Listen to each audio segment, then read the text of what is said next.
Hello students, good morning to all of you. Today we have to discuss on a chapter that is basic concepts of information technology. New topic is there, that is computer hardware component. Computer hardware as you know, computer hardware वो device होता है जिसे हम छू सकते हैं, जिसे हम महसूस कर सकते हैं, जिसे हम देख सकते हैं विदाउट प्रोवाइडिंग एनी इलेक्ट्रिसिटी। जब हम बिना उसको इलेक्ट्रिसिटी प्रोवाइड किए हुए देख सकें तो ऐसे डिवाइसेस हार्डवेयर डिवाइसेस होते हैं। और इनमें से कुछ devices system unit, keyboard, monitor, mouse, printer, modem और मल्टीमीडिया डिवाइसेस हैं, जिन्हें हम फर्दर डिस्कस करेंगे। अब चलते हैं सेकेंड पेज पर। That is hardware the system unit. Hardware में 4 पार्ट्स होते हैं जो कि इनपुट के, प्रोसेस के, आउटपुट के और स्टोरेज के लिए यूज़ किए जाते हैं। प्रोसेसर के लिए जो पार्ट होता है उसे हम सीपीयू कहते हैं। मेमोरी के लिए 2 तरह की मेमोरीज यहाँ पे यूज़ होती हैं। एक होती है प्राइमरी मेमोरीज और दूसरी मेमोरीज होती है उसे हम सेकेंडरी मेमोरीज कहते हैं। तो प्राइमरी मेमोरीज में हम रैम और रोम का यूज़ करते हैं, इसे हम प्राइमरी मेमोरीज में कहते हैं। और फिर बात होती है सेकेंडरी मेमोरीज की, जो कि हम एक लार्ज डेटा को स्टोर करके रख सकें, उसके लिए हम सेकेंडरी मेमोरी स्टोरेज यूज़ करते हैं, जिसे हम डेटा को देर तक रख सकते हैं, लेकिन इसकी स्पीड स्लो होती है in comparison to primary memory. और प्राइमरी मेमोरी ज़रूरी होता है सिस्टम को ऑन करने के लिए भी। बात करते हैं पहले प्राइमरी मेमोरीज में रैम और रोम की। तो रैम में जो डेटा होता है वो वोलेटाइल डेटा होता है। रैम का डेटा लाइट के प्रेजेंस के ऊपर डिपेंड करता है। अगर लाइट आती है तो रैम का डेटा स्टोर रहता है, लेकिन जैसे ही लाइट जाती है रैम अपने अंदर स्टोर डेटा को खो देता है। जबकि रोम इसके अपोजिट, लाइट के आने और जाने का इससे कोई फर्क नहीं पड़ता और ये अपने डेटा को सिक्योर रखता है। बात करते हैं प्रोसेसर की। प्रोसेसर में कुछ कंपनीज हैं जो प्रोसेसर बनाती हैं, जिनमें इंटेल है। इंटेल का सबसे पॉपुलर जो सीरीज़ है प्रोसेसर की वो है पेंटियम, फिर आती है सेलेरॉन, और फिर एक कंपनी है जो AMD एथलॉन प्रोसेसर बनाती है।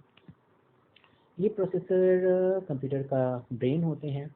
जितने अच्छी चिप्स कंप्यूटर में यूज़ करी जाती हैं, प्रोसेसर पर यूज़ करी जाती हैं, कंप्यूटर की परफॉर्मेंस उतनी अच्छी होती है। Speed is very important for processor, और इनको हम जो मेज़र करते हैं उसे हम हर्ट्ज या मेगा हर्ट्ज या गीगा हर्ट्ज में स्टोर करते हैं या काउंट करते हैं। जितनी स्पीड ज़्यादा होगी प्रोसेसर उतनी फास्ट कैलकुलेशन कर पाएगा और उतना महंगा होगा। इसकी स्पीड बताती है कि प्रोसेसर कितना फास्ट वर्क करेगा और उसकी कॉस्ट क्या होगी। तो चलते हैं नेक्स्ट पेज पे।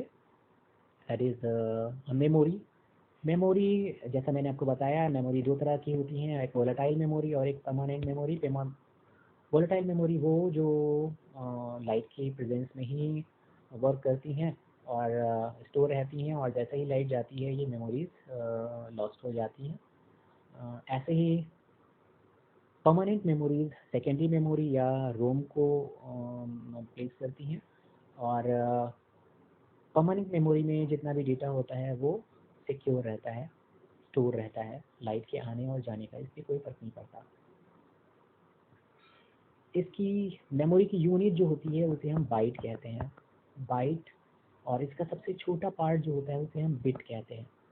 Bit is the smallest part of memory and byte is the unit of memory.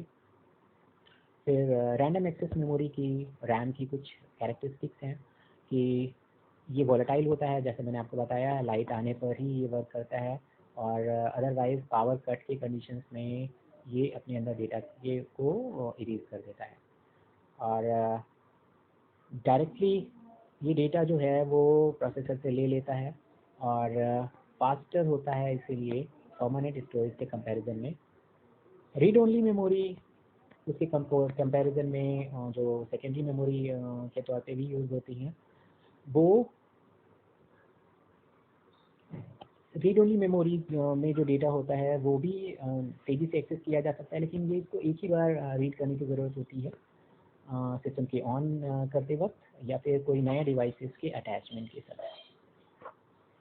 Storage hard disk जो होती है उसमें परमानेंट डेटा को स्टोर किया जा सकता है, ये फैसिलिटी होती है। इसके अंदर जो डेटा होता है उसे उसके ऊपर मैग्नेटिक कोटिंग होती है, उसकी डिस्क पे मैग्नेटिक कोटिंग होती है, और ये रैम के कंपैरिजन में इसमें 12 to 100 times data 10 to 100 times data ज़्यादा स्टोर किया जा सकता है।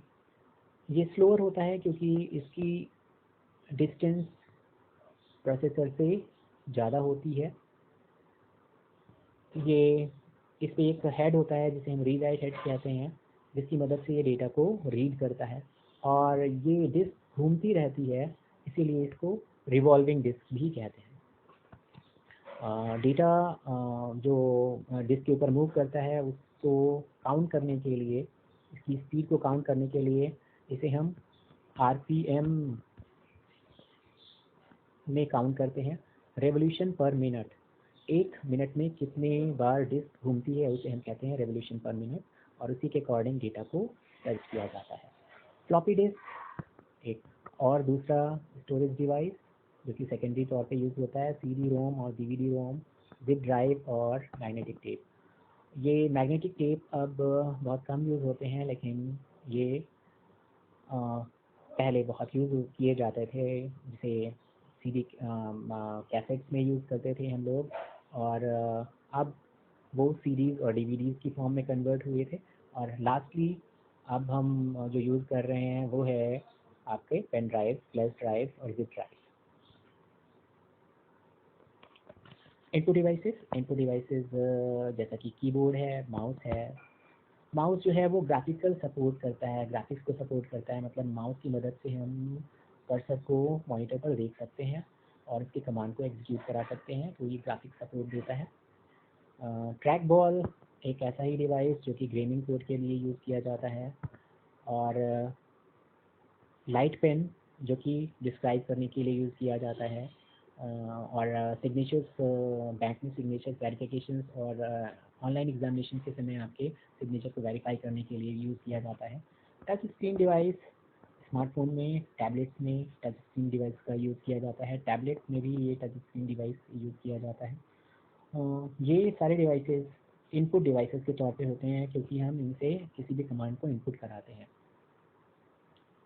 फिर लास्ट में बात होती है आउटपुट डिवाइसेस की, जो कि मॉनिटर सबसे फैमिलियर आउटपुट डिवाइस, उसके बाद प्रिंटर आते हैं। प्रिंटर दो तरह के, एक नॉन इम्पैक्ट जिसमें कि हमें पेपर और प्रिंटर के बीच में कोई कांटेक्ट नहीं होता, मतलब लेज़र प्रिंटर इसमें आते हैं, और इंकजेट प्रिंटर आते हैं जिसमें इंक को पेपर के ऊपर थ्रो किया जाता है, डायरेक्टली उससे कांटेक्ट में नहीं आती है।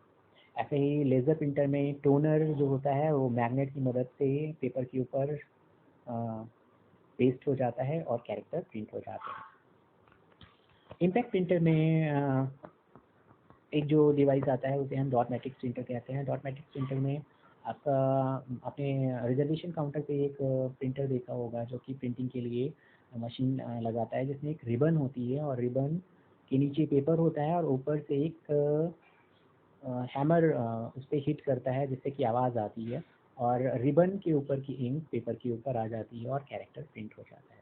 इस तरीके से डॉट मैट्रिक्स प्रिंटर एक इम्पैक्ट प्रिंटर की तरह से वर्क करता है। प्रिंटिंग की स्पीड तीन तरह से हम लोग काउंट करते हैं। पहला है कैरेक्टर पर सेकेंड, एक सेकेंड में कितने कैरेक्टर्स प्रिंट कर रहा है।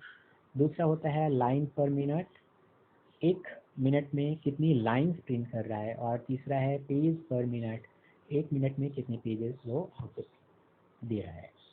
ओके, आज के लिए इतना ही, कल फिर मिलेंगे एक नए टॉपिक के साथ में। तब तक के लिए have a nice day, thank you.